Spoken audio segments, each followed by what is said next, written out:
Salut mon frère, j'espère que tu vas bien. Donc je ne sais pas si tu as remarqué, on parle de tout et de rien, mais on ne parle pas de l'essentiel ici. Ce que j'ai remarqué, c'est qu'on oublie un peu la transmutation sexuelle. Ok? La transmutation, si tu l'expliques à quelqu'un, automatiquement il va beaucoup plus vite adhérer parce qu'il comprend que s'il a une énergie A et qu'il la transforme en une énergie B, automatiquement il va savoir que plus il retient cette énergie A, plus il va pouvoir avoir d'énergie qui ressort du côté B. Et le plus souvent, que ce soit dans ta libido, tes événements qui arrivent, les mauvaises ou bonnes nouvelles, que ce soit tout ce qui est émotionnel, l'univers, Dieu, la source, peu importe comment tu l'appelles, te balance un tas de conneries à la suite pour voir comment tu gères cela. Et il va voir si tu fais mieux avec cela, si tu transformes l'eau en vin ou si tu te plains parce qu'il y a beaucoup de difficultés qui t'arrivent. Chaque fois que tu as une difficulté en tant qu'homme, tu dois remercier Dieu parce que ça te rend meilleur. Il n'y a que les enfants et les femmes qui peuvent décider de chialer quand elles veulent. Nous, on a besoin du stoïcisme et c'est comme ça qu'on va tout simplement transmuter toutes nos énergies pour le but beaucoup plus élevé. Donc aujourd'hui, je vais t'expliquer rapidement comment transmuter cela, pourquoi et surtout à quel moment crucial il est important pour toi de transmuter les choses parce qu'il y a beaucoup de moments où on l'explique de manière trop théorique, mais je vais te l'expliquer de manière pratique.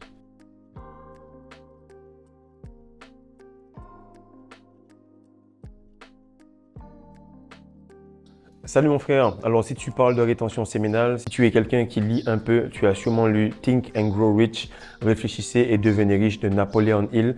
Il explique que la plupart des hommes n'achèvent leur succès qu'à l'âge de 40 ans ou 50 ans. Pourquoi? Parce qu'ils comprennent que soulever une femme, perdre son essence, ils l'ont déjà fait assez et qu'ils ont besoin d'accomplir quelque chose dans la vie. Lorsqu'ils le comprennent, c'est à ce moment-là qu'ils ont du succès, mais il est déjà un peu tard dans la vie. Donc si toi tu as 18, 25, 35 ou 40, sache que tu es en avance. Si tu as peut-être plus, ce n'est pas grave parce que tu ne vas pas tout simplement ralentir, tu vas tout simplement stopper cette vanne-là et être en rétention et donc accomplir ton succès plus rapidement. Donc je vais t'expliquer pourquoi le titre s'appelle Transmutation sexuelle, battre le fer lorsqu'il est chaud, parce que c'est à ce moment-là que tu dois transmuter le tout. Alors, le point numéro 1, ce qu'il faut comprendre, c'est que pourquoi la page s'appelle l'or noir. L'or noir s'appelle comme cela. Pourquoi? Parce que la sécrétion qui se fait, elle est faite dans l'ombre, c'est caché, ok? Mais même si tu la caches, même si tu la mets un petit peu en secret et que personne ne sait que tu es en rétention, cette or-là, qui est ta semence, va tout simplement paraître et glow à l'extérieur de toi. La semence, si tu la perds, ça va tout simplement montrer que tu as une aura qui est noire. Donc, dans tous les cas, que tu retiennes ton essence ou pas, la façon dont tu vas gérer cette essence, cette énergie, cette or noire-là, va transparaître dans tout ce que tu fais. Maintenant, pourquoi l'or en général, parmi tout ce qu'il y a sur Terre, a une grande valeur? Parce que lorsque tu prends de l'or et que tu mets une énergie à l'entrée, en tout cas de l'électricité ou de la chaleur ou peu importe, tu ressors 100% de cela à l'opposé. Il y a beaucoup d'autres caractéristiques, mais c'est la caractéristique principale. C'est pour ça que tu trouves beaucoup d'or en petite quantité dans les ordinateurs. Et il est très important de comprendre que toi, si tu deviens l'or noir et que quelqu'un t'a agacé, tu dois pouvoir transmuter l'intégralité de ton impulsion, de ton impulsivité, de ta haine. Tu la mets sur toi-même. Si tu aimes quelqu'un, tu prends 100% de cet amour et tu le rediriges vers l'objectif. Et le plus tu vas faire cela, le plus tu vas aller vite. Beaucoup de personnes ne comprennent pas que peu importe ce qui t'arrive, c'est bon pour toi, tout dépendamment si tu sais le rediriger dans le bon sens. Lorsque tu joues au tennis avec quelqu'un, il te balance des smashs, il te balance des amortis, il te balance n'importe quoi. Peu importe, tu dois le lui relancer de l'autre façon, de l'autre côté, pour que tu puisses avoir une chance de gagner le point. Le deuxième point, c'est de devenir le plus stoïque possible, ok? Donc, via le stoïcisme, tu vas calmer ta réaction, mais tu ne vas pas stopper l'émotion. Et beaucoup de gens ne comprennent pas que la matrice, la religion, l'éducation, les croyances, ils vont te faire étouffer ta vraie manière. Je t'ai pas dit de venir en rétention et de devenir tout gentil, non. Garde les pulsions sexuelles. Garde l'envie que tu as, garde la violence que tu as, simplement ne l'exprime pas. Et un homme qui est bon, c'est un homme qui est dangereux. Un homme qui est bon, c'est un homme qui est gentil. Et il y a une différence entre être hypocrite et être gentil. Lorsque tu es fort, tu peux être authentique avec les gens, leur dire que tu les aimes pas, mais que tu n'aimes pas le côté. Et il n'y a pas de problème parce que tu n'as pas peur qu'ils puissent te revenir et te frapper parce qu'ils voient la masse que tu es, ils voient la force que tu as. Lorsque tu es faible, tu es obligé de dire aux gens ce qu'ils veulent entendre et tu es obligé d'être hypocrite. Si tu ne comprends pas l'exemple, je vais te dire autre chose. Lorsque tu as beaucoup d'argent, l'argent te permet de payer et d'avoir des expériences beaucoup plus plaisantes. Lorsque tu n'as pas d'argent, tu es obligé d'être un peu plus sympathique avec le serveur qui t'a fait du n'importe quoi. Donc l'énergie, la semence, les finances, l'argent en général te permet d'avoir tout simplement une qualité d'expérience et une qualité de vie totalement différente. Donc, le plus tu vas gérer cette énergie-là, le plus tu vas monter en standard. Et quand tu as des standards élevés, tu as moins de chances d'avoir des expériences de mauvaise qualité. Donc, très important, c'est que si tu es quelqu'un d'impulsif et que tu es à tendance chaude, mais que tu veux faire du contenu sur YouTube, il faut que tu retiennes ton essence longtemps. Pourquoi? Parce que tout ce qui est cérébral est de style frigorifique. Si tu comprends un peu, c'est que l'électricité qui va dans le frigo, eh bien, le frigo, on va quand même le tenir 1 à 2 jours sans bouger après le déménagement pour que cette énergie-là puisse se stabiliser, pour que le gaz qui est dans le frigo puisse tout simplement transmuter cette électricité et lui permettre d'avoir l'occasion de gérer les choses différemment pour donner du froid. Donc, c'est toujours électrique, mais la durée que tu vas prendre pour le transmuter, pour calmer cela et le rediriger vers du contenu, va être un peu plus longue. Le troisième point, c'est qu'il faut battre le fer lorsqu'il est chaud. Ça, c'est très important. Lorsque tu vois quelqu'un qui frappe une épée, l'épée, elle n'est pas tout simplement grise, elle n'est pas métallique et tout simplement froide. Non, elle est rouge, elle est brûlante. Des fois même, elle est super jaune parce qu'on est au point de fusion. Et là, quand il va la frapper, c'est au moment où le fer il est chaud que tu le frappes pour que tu puisses le modeler. Donc, il y a beaucoup de moments où ta libido est élevée et il y a des moments où elle est basse. Ok? Et ça, c'est pareil pour la testostérone. Beaucoup de personnes ne comprennent pas que ce n'est pas le moment où tu te sens bien, où tu es heureux, que tu es en train de transmuter l'énergie. C'est le moment où tu es énervé. C'est le moment où tu as envie de relapse. C'est le moment où elle te dit, vas-y, viens, lâche l'énergie. Non. Tu respires, tu gardes cette énergie en toi pour que tu puisses la transmuter. Donc, c'est lorsque le fer il est chaud qu'il y a transformation. C'est lorsqu'il y a pression qu'il y a changement. Et le charbon et le diamant ont les mêmes propriétés chimiques. Simplement, le niveau de pression qu'ils ont est totalement différent. Donc, ça fait que leur valeur augmente. Le plus de pression tu peux mettre sur toi-même, le plus d'exigence et de discipline tu peux mettre sur toi-même, le plus Dieu va te laisser tranquille. Parce que si Dieu voit que tu te réveilles tard, que tu bouffes mal, que tu fais des conneries, il va tout simplement te donner des objectifs, il va tout simplement te donner des choses complètement difficiles qui vont te gifler et te réveiller.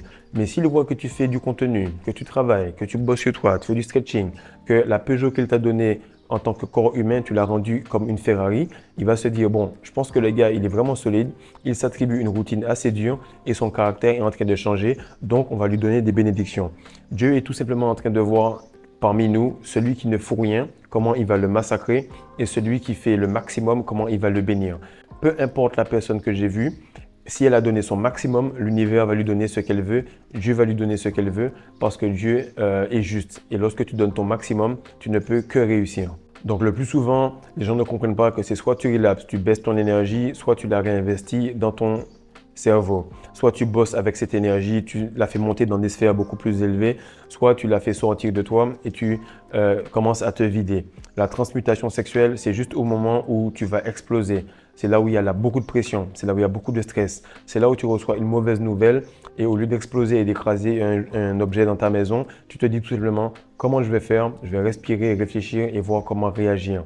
Car dans chaque situation, tu peux transmuter l'énergie ou tout simplement tu peux décider d'emmener cette libido vers le royaume des cieux ou tout simplement la laisser sur la terre. Chaque événement peut être transformé en bénédiction si tu fais les choses correctement ou le magnifier et augmenter cela en problème. Tout dépend de toi. Le quatrième point, c'est qu'il faut que tu réfrènes tes pulsions. Non, il ne faut pas les réfréner. Parce que réfréner les émotions, les pulsions, même la libido peut créer tout simplement même des maladies. Lorsque quelqu'un a eu un choc et qu'il ne l'a pas exprimé, lorsque quelqu'un a eu un trauma et qu'il ne l'a pas exprimé, lorsque quelqu'un a été tout simplement violé ou a eu des difficultés dans son enfance et qu'il ne l'a pas exprimé, ça peut sortir sous forme d'ulcère ou n'importe quoi. Donc c'est pour ça qu'il faut que tu comprennes que sortir cela par du sport, par la communication ou peu importe est très important. C'est pour ça que si tu veux vraiment être bon et que tu n'as pas envie de l'exprimer, exprime-toi sur quelque chose que tu es en train de faire. Donc la partie métro, boulot, dodo, église, mosquée, coucher avec quelqu'un en missionnaire, sans aucune envie, être en mode LeBron James et tout ça, la plupart des gens vivent en dessous de leurs moyens, ils vivent en dessous de leurs pulsions parce qu'ils ne vivent pas correctement. On va te dire que être fâché, c'est pas bon. Être excité, c'est mauvais. Alors que peu importe que tu sois dans l'illumination ou dans l'apathie, ce sont toutes des émotions que tu dois comprendre. Que tu aies faim ou que tu n'aies pas faim, ce sont des choses que tu dois comprendre. Que tu aies envie de le faire ou pas, c'est des choses que tu dois comprendre. Et ce sont des logiciels que Dieu a mis en toi qui font partie de ton expérience humaine. Et lorsque tu vas bien gérer cette expérience humaine et ces trois logiciels qui sont l'envie de survivre, l'envie de manger et l'envie de procréer, automatiquement tu vas transcender la chair et passer dans les sphères spirituelles beaucoup plus facilement. Et ceux qui progressent, ceux qui dominent le monde, sont ceux qui ont réussi à comprendre cela et à pouvoir vendre ce qui manque aux autres. Lorsque tu remarques, toutes les personnes qui ne réussissent pas à gérer ces trois choses-là sont bloquées dans la matrice, sont bloquées dans le 666 et ont un troisième œil qui est complètement calcifié. Ce qu'il faut savoir, c'est que par exemple pour un homme, la colère, elle est bénéfique. Ok? Une forte libido pour une femme, c'est bénéfique. Mais la conscience collective va te faire croire qu'une femme qui a envie de le faire, c'est une femme qui n'est pas bien. Non, tu peux avoir envie de le faire, c'est ce que tu fais de cette énergie qui est mauvaise. Tu peux être quelqu'un qui est tout le temps énervé, c'est ce que tu en fais qui est mauvais. Mike Tyson était super énervé, il en a fait un super boxeur. Moi, je suis quelqu'un de super impulsif, du coup, je fais du contenu tout le temps pour pouvoir transmuter ma colère et mon agressivité. Le plus souvent, les personnes qui ont beaucoup d'énergie, beaucoup d'émotions, n'arrivent pas à les gérer parce que la société ne veut pas que tu le gères. Ils veulent que tu sois dépressif, ils veulent que tu sois faible, ils veulent que tu sois colérique et que tout simplement, pour que tu puisses réussir à les gérer, tu prennes des pilules qui vont tout simplement briser ta psyché et briser ton système nerveux. Donc la prochaine fois, mon frère, que ça arrive, dis-moi ce que tu feras. Est-ce que tu vas emmener ça vers ta tête ou est-ce que tu vas le faire sortir vers le bas? Est-ce que tu vas l'envoyer sur quelqu'un ou est-ce que tu vas renvoyer ça sur toi? Le plus tu vas être affûté, le plus tu vas faire en sorte que les énergies puissent se transformer, le plus de facilité tu auras à pénétrer le monde. Donc, si tu te pénètres toi-même, tu as le droit de pénétrer une femme. Et si tu pénètres ensuite une femme correctement, alors Dieu va te permettre d'avoir le monde à tes pieds et de pouvoir réussir à sortir de cette matrice. Donc, partage, like et surtout abonne-toi et dis-moi rapidement un petit peu comment tu fais pour transmuter ton énergie et surtout, est-ce que même tu arrives à le faire? Peace.